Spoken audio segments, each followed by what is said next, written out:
Family and fellow soldiers, I'm the Professor, and this is the Moment of Truth. And now a poetry reading worthy of Christmas Day.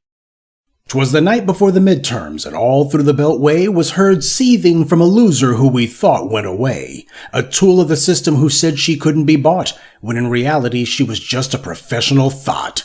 She was proud of being black, or Indian, she couldn't be sure, but she was absolutely certain we should all vote for her. She chose a white lawyer to become her mate, to complete her image as a national candidate. She had all the support of the California political machine, and cultivated an image of being so squeaky clean, but that was only because the white media wouldn't ask any serious questions about Kamala's filthy past. So in 2017, the black media would go and tell you what the white media didn't want you to know. Professor Black Truth made it a point to be the first out the gate, and his very first joint was a video that exposed her as wicked and careless, the deadly deception of Kamala Harris. That video began the steady drumbeat while the white media, as usual, were dragging their feet. She thought she was on her way to the presidency. Meanwhile, we laid out her record for all to see. Arresting homeless mothers for truancy, refusing to prosecute cops, forcing prisoners to do slave labor, the list never stopped. And as Attorney General, white-collar crooks got a pass. After all, she knew her job was to protect the donor class. Back in the day, her sugar daddy, low-down Willie Brown, never missed a chance to show her off around town. He gave her a BMW and patronage jobs, money for nothing, and in return she gave him, well, I'm sure it was something. Being on his arm provided her with legitimacy. Politics makes for strange bedfellows, in their case literally. But how could a young woman sleep with a man so decrepit? Because she wanted a shortcut to the top, and this was how she would get it. So she climbed the political ladder by climbing into his bed, with visions of higher office dancing in her empty head. Her rise came quickly, and faster than you could spin it, she went from DA to AG and then the U.S. Senate. But of course this only worked so long as the offices she sought were in California, where her boyfriend was calling the shots. Because when she tried to run for office outside of the state, she got the wake-up call from hell, and yes, it was great. Every politician thinks no one outside their state cares what kind of dirt they've done, so they can go anywhere. When Kamala announced her first presidential bid, she was sure no one outside California knew what she did. But Kamala didn't realize it was a brand new day. Her reputation preceded her, and there would be no escape. The black media had sounded the alarm on this creep, and most importantly, we kept up a steady drumbeat, reminding black people nationwide what she'd done, how she ignored the murder of Matrice Richardson, fought against police body cameras, protecting scum, and cackling like a witch because she thought it was fun. When she went to Detroit, she just knew she'd get a warm reception, but the locals had already heard about her deadly deception. Trash like Tulsi Gabbard got applause from the black crowd for reading Kamala in public on camera out loud, because the audience agreed she had no right to be proud. All Kamala could do was hold her head down now. That should have been her first clue she had no black support. The ski-wees wouldn't save her. She was coming up short. Her campaign was a joke, but the real death blow came when she told foundational black Americans no.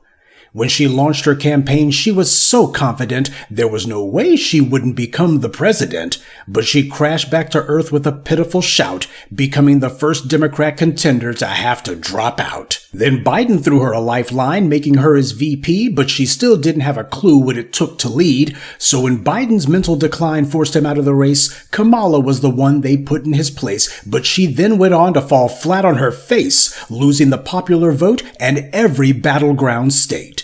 She tried pathetic maneuvers like pandering to black men, but still refused to offer what we demanded, reparation. And black women weren't fooled either by her sister girl routine. They recognized she was a product of a political machine, one that ignored all black people regardless of gender. So we stamped her invitation return to sender. She just refused to accept it. The base had had it. But she still hoped the white media could conjure some magic, only they couldn't. The white media had run out of tricks. No big scandals, no economic crash, and no pandemics. Black voters didn't care what she was talking about. She offered nothing, so we chose to vote for the couch. She did black people no good. Her departure, no loss. Just another politician obsessed with being the boss. She was too dense to realize the black people who made demands were in fact her real boss, the black woman and man. And while the bootlicks on TV said we were wrong, it wasn't too long before those clowns were gone. One by one, the few remaining shills got their pink slips, white power didn't need them, and told them to get. Well, it's been a year now, and we hadn't heard much from the two-time loser with the reverse Midas touch. But with the orange man's favorability ratings sinking, apparently that's got the former vice president thinking that maybe she can make another run in 28. Assuming she can beat the current governor of her state. And that's also assuming Wes Moore, the tether king, doesn't also decide to throw his crown in the ring. Kamala's putting the idea out there of running again. Will the third time be the charm? It was for Biden, but he had a pandemic and economic crash help him win. And without those factors, well, we saw what happened to him. Desperation is the vibe that Kamala is giving. Clearly, she's not ready to work for a living, and she's too old to go back to taking dictation from the likes of Willie Brown or others of his station. So she's got no choice but to at least try one more time. But black voters have a choice. Leave Kamala behind. No more tethers or shills, no more political traps, such as saying so-and-so is the first this or that, or letting the white media tell us who's black. It's about the lineage and ideology. And that's a fact. The Obama playbook has finally run its course. Tethers get called out. They don't get support. So let Kamala spend this Christmas hoping Santa sends her away to finally become president. Well, I recommend she pray to Vishnu, Krishna, or whomever she believes in, because the black vote's one gift she won't be receiving. It's about time these tethers were put on the run. Black folks are on code, and we're beating the drum for the things that we're owed, and we've only begun. So black empowerment to all, and to all a B1. Yeah, it's cold outside, but apparently not as cold as the electorate was toward Kamala Harris. Last election, Santa brought her a piece of coal for her stocking, and here she is trying to see if she can turn that coal to diamond. Ain't gonna work. But there are those in the white media who live in the land of permanent delusion, and they're sitting here trying to say stupid stuff like she's got strong support among black voters still. Now, where have we heard that before? Kamala Harris has got strong support among black voters. It just goes to show the white media never updates their script. They just say the same stuff, only more of it. See, this is what happens when a washed-up magician still thinks they can conjure magic. They're just reaching into that hat of theirs, can't pull nothing out because there's nothing there. But hey, the audience has always fallen for that misdirection thousands of times, so surely they'll fall for it one more, right? What's going on here is the white media is doing their usual routine, trying to gin up the hype machine and trying to see if people, particularly black people, can be made excited about nothing. What are we being offered? What are any of the slate of Democrat or Republican candidates saying that they're going to be doing for black people? The same things they offered us during the BLM protest all the way through the 2020 uprisings. Nothing. The narrative is, well, Donald Trump's out of control. Look what he's doing. He renamed the Kennedy Center. You have to give him a black eye in 2028. You can't just ignore all of this stuff that he's been doing. Well, we haven't been ignoring him, though the white media ignored all of his racism for at least the last 35 years up until 2015. And what they also ignore is that the entire reason Trump's back in the White House to begin with is because in 2024, Democrats were determined to offer black voters nothing. They haven't changed their stance on that. So as the white powers that be see it, since last year was a repeat of 2016, they figure if they just push the panic button hard enough, then 2028 will be a repeat of 2020. One of the main things that the white media specializes in is creating an air of inevitability, that you might as well go along with such and such, you might as well go ahead and drop your resistance because it's going to happen anyway. Why? Just look at it. We're laying out the facts for you. You can't argue with the math. Except every time black people have, the math has been wrong. And you look at the slate of so-called candidates the Democrats are putting out there, it looks like 50 miles of bad road. AOC is not the warrior of youth. She's an inside-the-beltway operative, no different than the likes of Jasmine Crockett, only slightly less obnoxious. She's all about immigrants because that's what she is. And as far as she's concerned, if she can go ahead and get in there, that's going to be good for her. She made it a point to ignore black voters in her district. You never want to forget about that. And somebody else who also ignores black voters, Josh Shapiro. Now that's the guy who the left corner of the white media would love to see him run for president, mainly because he's aligned with Israel, and with Zionist zealots gobbling up media companies, many in that orbit, especially Netanyahu, would love to see a fellow zealot become president. Sure, Gavin Newsom comes from California, the most populous state in America, but so what? Democrats have that state on lock. There's no chance that they're going to lose California. The talking point that the CNNs and the MSNBCs, MS Nows are going to use is to say that Shapiro is the governor of a swing state, and because he's Jewish, he would have influence in Florida, another swing state, because there's a Jewish population down there too, mostly retirees. And they would also push the message that Shapiro should become president because that would be the perfect way to send the message that America is against anti-Semitism. It made Josh Shapiro the country's first Jewish president. So there's a lot of buttons they would push in that regard. But Josh Shapiro has totally ignored black Pennsylvanians on the rare occasion when he wasn't low-key showing contempt for them. The sad truth is Josh Shapiro has far more in common with Ben Shapiro, especially where black people are concerned. In terms of candidates and policies, black people are being offered nothing, and that is supposed to be what drives voter turnout, whether or not there's something in it for us. White power loves to call voting a civic exercise, but if neither the candidates nor the policies have you in mind, then it becomes an empty exercise. People get caught up in the hype very easily, but we can't afford to be immature, and unless someone is pushing for our tangibles or some other bold policy with us at the center of it, then it becomes a waste of time.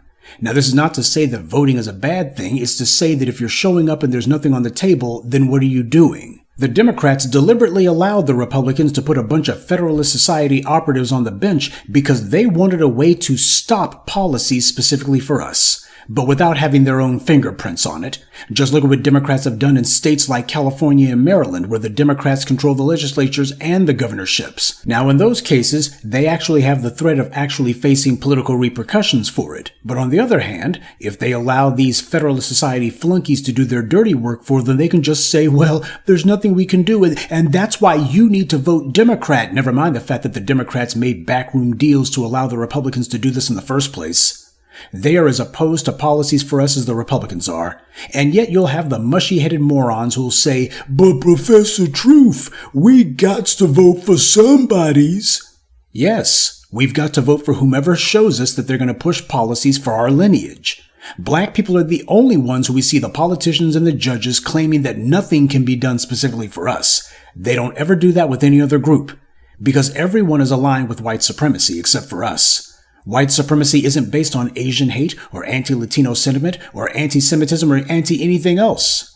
White supremacy is based on one thing and one thing only: anti-black racism. Full stop.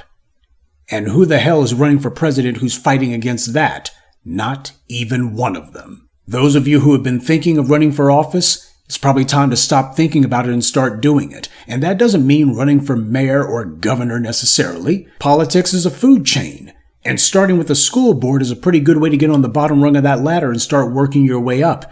But the point is to actually demonstrate that people who got their heads on straight and who are actually going to be fighting for policies that benefit us are able to actually seize office. That's the point. Perform your due diligence. Look for those political offices that may not be the sexiest in the world, but are ones that you can actually get. Research how many votes were actually cast in the last election in that district, and then find out how many eligible voters there are. That's the main lesson that ought to be taken away from the black political victory in New Bern, Alabama. Those white supremacists had that town for the longest time, and as it turned out, the major reason that happened was nobody ran for office against them, not a substantive effort anyway. All it took was one black man who actually decided, you know what, I am going to run against these bastards. And he won easily. And that made all the difference in the world. We have the exact same circumstance for black people all over this country. And guess what? What happened in New Bern, that's the solution. The number one reason why so many people don't vote is mainly because they were not asked. The number two reason? The person who was asking them wasn't actually offering them anything. Black empowerment's political posture has never been about doing absolutely nothing whatsoever. What it's been about is not doing anything that's against our interests. We know there's nobody on the ballot who's actually B1, and that being the case, it should be our prerogative to change that. As I've always told you, power is simply too important to be left up to chance. It's important to make sure that whoever it is that you're standing in front of, whether it's a member of the school board, the city council, county commission, mayor's office, your local county clerk, whomever, it's somebody who's on your side, and that's the side of justice. People want for black folks to get excited about voting? Try putting someone on the ballot who's actually on our side, forwarding policies that are meant to empower us. Or at the very least, they better be pushing policies specifically crafted and meant to undermine the people who have been undermining us. Democrats have sat on their hands and allowed racists from all over to push laws and policies specifically meant to target black people, and then these same do-nothing Democrats have the nerve to tell us we have to vote for them because they're the only ones who are sticking up for us. Oh, they're not going to do what the Republicans have done. Yeah, they're going to do absolutely nothing about it, though. That's the problem. And you don't see even one Democrat running on a platform of we're going to reverse and repeal all of this crap the Republicans have been pushing, all of this message legislation, all of this performative extremism written into law. We're going to go ahead and push back on all of it. More importantly, we're going to be punishing the individuals who did it. Now, that would be something worth voting for, but the Democrats aren't putting that on the ballot. And whenever black people bring it up, they want to change the subject. So that's the reason why black folks are not getting caught up in the hype. We recognize the difference between reality and mere rhetoric. And that's the reason why it is that we're not speaking up for any of these other groups either. It's time that everybody realize that the voice of morality and reason also requires a reason to speak. We've learned the lesson that sometimes silence makes the loudest statement of all. Good day and be one. I'd like to take a moment to mention some of our contributors. William Ross, Craig Simmons, Black to Deaf, Turk McKenzie, and Marcus Doremus. Salute to them and thank you to everyone for listening, liking, and sharing this message. Black empowerment only exists because of you.